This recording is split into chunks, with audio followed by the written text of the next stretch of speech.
why was it that you were recruited to run again when you just had your Senate campaign last year? So why do you think this Republican Party asked you to join again? You know, the recruitment of me into this race has come from people across Nevada. I had the honor to really kind of travel around and meet people in their homes and their businesses, at classrooms and places of worship. And the simple fact of the matter is we're at a crossroads. We're at a place where too many people are concerned that the path to the American dream could be lost. And so, you know, I guess I earned a certain amount of trust from Nevadans, and they asked me to come back and to lead and fight for them in a way that Jackie Rosen has unfortunately been a disappointment, and she sort of leads for DC values, and we have Nevada values here that are worth fighting for, and that's why I'm standing up to fight again. And so you're not the first to enter the race on the Republican side, so what do you think is going to set you apart from your primary challengers?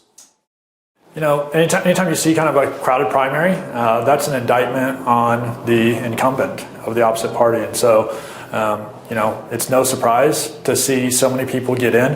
And I'm focused on Jackie Rosen. I'm here to really just kind of illustrate the fact that our Nevada values are important.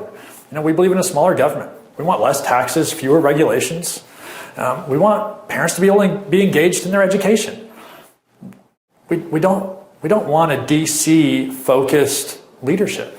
We want someone who understands us. And our issues here are things like the economy, inflation, the fact that parents have to fight and claw to be engaged in their classroom and in their children's curriculum. We've got public safety concerns. These are the things that Nevadans are focused on. These are the things that are negatively impacting our lives. And unfortunately, that nightmare is created in part by Jackie Rosen and her extreme policies that she takes orders from Joe Biden and Chuck Schumer. And what's going to be different for you this time as a candidate compared to last year's campaign? You know, largely people are going to see the same guy. You know, from the time that I raised my right hand the first time in uniform over 20 years at West Point, New York, I've been focused on serving and leading where I can. And so I'm authentically and consistently me. I believe that Nevada values people over politics. That's in my heart. Unfortunately, Jackie Rosen and too many in DC don't. It's politics over people. And so I anticipate and expect that I will continue to earn a lot of support. And frankly, enough support to become the next U.S. Senator from our state, because people want someone they can trust and someone who gives them hope that things can be better. Would you say maybe, are you a different or better candidate this time around, or do you think, like you mentioned, you're largely the same? Because I mean, you did lose the last primary, so are you doing anything different this time to approach it? I mean, yeah, one of the lessons here is too many in DC don't learn lessons. They don't get better. They continue to do the same things over and over and over again. For example, continue to pass spending bills, which lead to higher inflation. So no, I am a better candidate because I know more. I've met more people. I've heard their stories. I know our issues even more intimately. I've got the solutions for a lot of those issues. But none of us are perfect. None of us know everything, and we'll continue to learn. And I'm thrilled to have the next 16 months to be able to learn more, to advocate more, to lead more. And that's the sort of mindset that we need, someone who's going to learn and to lead on behalf of Nevada. And Jackie has had a full term and has failed consistently. I know last year you seemed to do well with fundraising, despite not really having the official backing of the Republican Party here in the state, especially. So do you consider that kind of water under the bridge this time? Do you expect to have the full backing of the Republican Party? When and where backing comes, I'll be excited for it. But I'm just focused on earning one vote at a time. Fortunately, I earned a lot of votes in the primary last cycle, and I'm going to continue to push. Re-earn those votes again, earn new votes this time.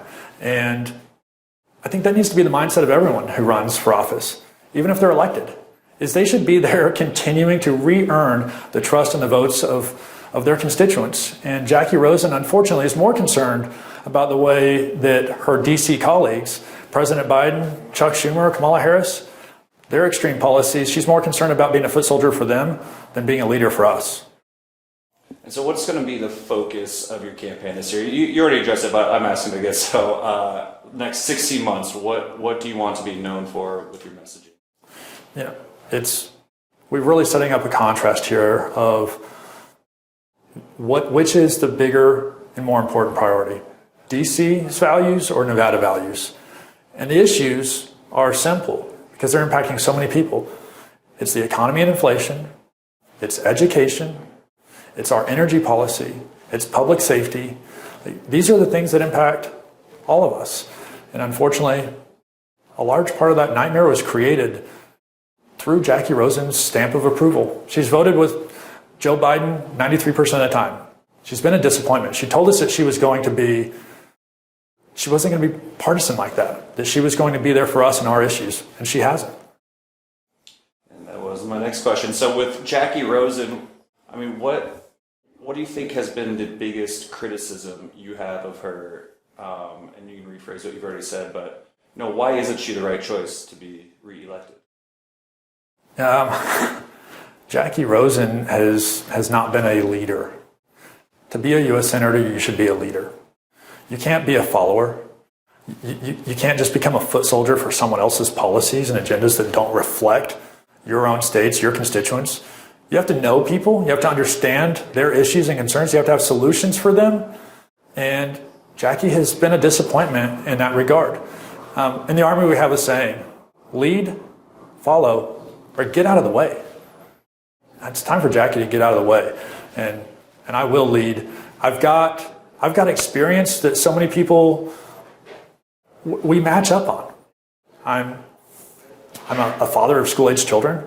I've worked a blue-collar job here in Nevada. I've built a business here in Nevada. I'm a veteran. It's time for us to focus on the things that we have in common, especially Nevada values. And Jackie's too concerned in prioritizing DC values. And we do have so many independents here, or unaffiliated voters, no major party. How do you expect to woo them, and what issues do you think that you're focusing on will bring these independents to your side? Yeah, I look at voters as Nevadans. Too many people try and sort of label and divide up Americans and Nevadans into parties or any other sort of label, including independent. My message is simply that I am here. I understand our issues. I've got solutions that benefit all of us, and I will lead on those issues. And Jackie, unfortunately, hasn't been there for us. And if you could say your top 3 issue priorities right now, what do you think they would be? Or what would you say they are? It's the strength of the economy and inflation, helping to bring that down.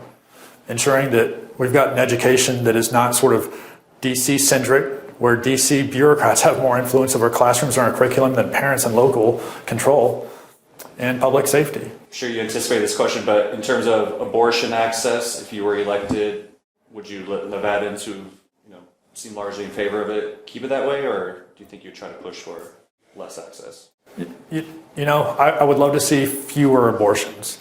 I am pro-life, and with exceptions for those tragic cases in which there is rape, incest, or a threat to the life of the mother.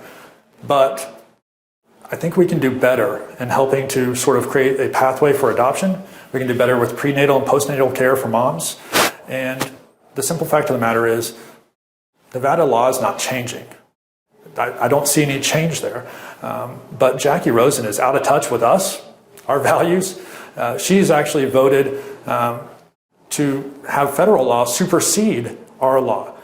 She's extreme on this issue. The vast majority of Nevadans don't support what she supports, which is federal funding of abortion, the allowance of minors to have abortion without parental notification or consent, and late-term abortion. We're talking about abortion up to 7, 8, 9 months. This is out of step with our values, and she wants to push that federal law and supersede our state law. Okay. So one quick follow-up on that. So it sounds like you're in favor of just keeping the state law. So would you consider a federal ban, since you could be in that position as a senator? I don't see that there's any pathway to the federal law or the state law changing. And I certainly can't sort of hypothesize what that would look like, but we are where we are. I would love to see fewer abortions. I want to see better care for moms, and I would love to see more adoptions. What is your stance on Ukraine? I remember, I talked to Laxalt last year. He initially supported it, and then he thought we were giving too much support. So I'm curious, kind of where you fall on that. Yeah, Ukraine is sort of a reflection of a leadership problem we have here in our country. President Biden is the commander-in-chief. Leadership 101, something that corporals in the Army understand, is you have to define a mission. What does mission success look like? And our commander-in-chief hasn't defined that. So we don't have a clear objective here. From that, you have tasks and purpose. And until our president defines that, it's hard to know what this mission looks like, what it should look like, and whether or not anyone actually agrees or disagrees with it. And so the failure of Jackie, though, is that the Senate should be holding the commander-in-chief's feet to the fire to define what is mission success. And as a senator, she has failed to do that. And I'm not sure if she even understands that that's her role, or that should be what Joe Biden does as the president. But I know that. Your corporal in the Army knows that. And that's another reason why she has been a disappointment as our senator. Final line, you want to say, message over yours, you didn't get to say it. No, I want Nevadan voters to know that we've got precious values here, and we've got issues that are of major concern. But I will never falter on our values, and I will never quit on you as I seek your support through your vote in 24.